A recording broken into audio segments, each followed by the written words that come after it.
सब जीवों पर स्नेह करते हैं, सब उनके बनाए हुए हैं। तो स्नेह कारण से कि मेरे बालक हैं, इस स्नेह से वो हम से कहते थे भगवान के पत्रम पुष्पम फलम तोयम, जो भी तू लाया है वो मुझे स्वीकार है।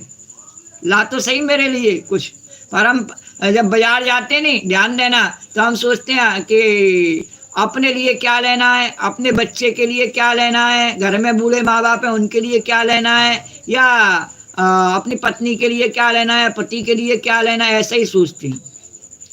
और यहाँ तक कि ये भी सोचना है कि हमारे रिश्तेदार नातेदार या पड़ोसी उसके लिए क्या लेना है, पर भगवान के लिए क्या लेना है हमारे मन में कभी नहीं आता विचार।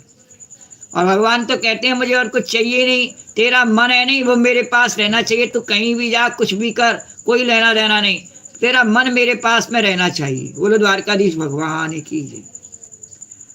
तो बोले कि सर्वशक्तिमान प्रभु अपने स्वरूप के साक्षात्कार से ही परिपूर्ण है, उन्हें अपने लिए क्षुद्र पुरुषों से पूजा ग्रहण करने की कोई आवश्यकता नहीं। वे करुणावशी भोले भक्तों के हित के लिए उनके द्वारा की हुई पूजा स्वीकार कर लेते हैं। जैसे अपने मुख का सौंदर्य दर्पण में दिखने वाले प्रतिबिंब को भी सुंदर बना देता है नहीं, और वैसे ही भक्त भगवान के प्रति जो जो सम्मान प्रकट करता है भक्त, ये प्रभु मैं आपके लिए भोग लगाता हूँ, ये आपका पंखा करता हूँ, ये आपको दिया दिखाता हूँ, और ये आपके लिए शरबत बना के रखता हूँ महाराज, ये आपके लिए मिष्ठान रखता हूँ महाराज। तो इस प्रकार से वह उसे प्राप्त होता है। और वह किसे प्राप्त होता है? वह भगवान प्रसाद बना के उसी को दे देते। बोले द्वारकाधीश भगवान की जय। अरे तस्मादहं विगत विक्रमईश्वरस्य सर्वात्मनां महि गृणामि यथा मनीषम् नीचो जया गुण विसर्ग मनो प्रविष्ट पूयेत येन हिपमान अनुवर्णितेन। और कहा इसलिए सर्वथा अयोग्य और अनादकारी होने पर भी मैं बिना किसी शंका के अपनी बुद्धि के अनुसार सब प्रकार से भगवान की महिमा का वर्णन कर रहा हूँ।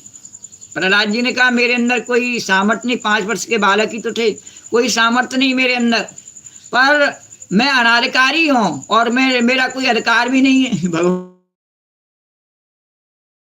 किसी शंका के, क्योंकि भगवान जब स्वीकार कर लेते हैं प्रेम बस सब बातों को, हाँ, तो जो बालक कहे तो उतरी बात है। तो इस प्रकार से भगवान उसको अपने बालक समझ के उसके कहा हुए को सबको वो प्रिय समझते हैं और उससे बहुत प्यार करते हैं। तो कुछ कहो तो सही भगवान से। तो इसलिए प्रहलाद जी ने कहा कि बिना किसी शंका के अपनी बुद्धि के अनुसार सब प्रकार से भगवान की महिमा का वर्णन कर रहा हूँ। पर हम भगवान की महिमा भगवान को सुनाते नहीं, हम चाहते हैं दूसरे सुने। अब दूसरे किसी को अपनी महिमा ही सबको अच्छी लगती है, भगवान की महिमा कहते जरूर है सब, उन्हें अच्छी नहीं लगती भगवान की महिमा सुनने में। अरकस आते हैं, बोले क्या राम राम कृष्ण कृष्ण हमें अच्छा नहीं लगता। अरे सवेरे से हम अपना कुछ काम करें, कुछ ऐसा करें जिससे 4 पैसे, हमें राम राम कृष्ण कृष्ण में क्या लेना। बोलो द्वारकाधीश भगवान की। तो इसलिए सर्वथा अयोग्य और अनाधिकारी होने पर भी मैं बिना किसी शंका के अपनी बुद्धि के अनुसार सब प्रकार से भगवान की महिमा का वर्णन कर रहा हूँ। पर प्रहलाद जी ने कहा मैं इस बात से नहीं डरता हूँ कि संसार के लोग क्या कहेंगे, आपकी महिमा वर्णन कर रहा हूँ।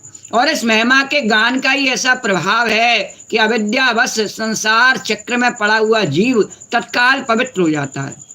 धन से कभी कोई पवित्र हुआ? कभी नहीं हुआ। संगठन बना लेने से कोई पवित्र हो गया? नहीं हुआ। अरे मन की तो बात बहुत दूर है, इंद्रियों की तो बहुत दूर है, उसका तन भी पवित्र नहीं होता है। अपने खाए बिना अपने नहाए बिना स्वर्ग नहीं मिलता। बोले धन से नहीं मिल जाता है, संगठन से नहीं मिल जाता है, बड़े परिवार से नहीं मिल जाता है। हम स्वयं अपना शरीर की क्रिया नहीं कर सकें तो हमें क्या सुख मिले। बोलो द्वारकाधीश भगवान की जय। तो इसलिए बोले अविद्यावश संसार चक्र में पड़ा हुआ जीव तत्काल पवित्र हो जाता है। किससे? भगवान की महिमा गान से।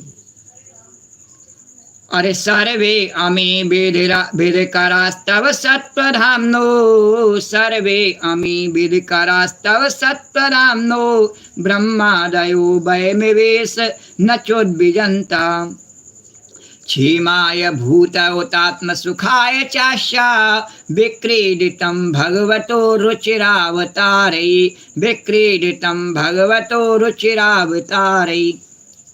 और कहा भगवान आप सत्य गुण के आश्रय हैं। भगवान किसका पोषण करते हैं? बोले